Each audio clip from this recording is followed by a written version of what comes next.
વિરમગામ શહેરમાં અગાઉ આપેલા હાથ ઉછીના પૈસા પરત માંગતા આરોપીઓ દ્વારા ઉશ્કેરાઈ જઈને માર મારતા ધમકી આપતા વિરમગામ ટાઉન પોલીસ મથકમાં 4 શખ્સો સામે ફરિયાદ નોંધાઈ। વિરમગામ તાલુકાના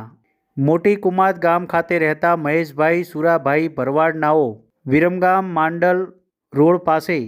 આરોપી નાઓ પાસે અગાઉ આપેલા હાથ ઉછીના પૈસા પરત માંગતા આરોપીઓ દ્વારા મહેશભાઈ ભરવાડ પર ઉશ્કેરાઈ જઈને ગાળો બોલી ઝપાઝપી કરતા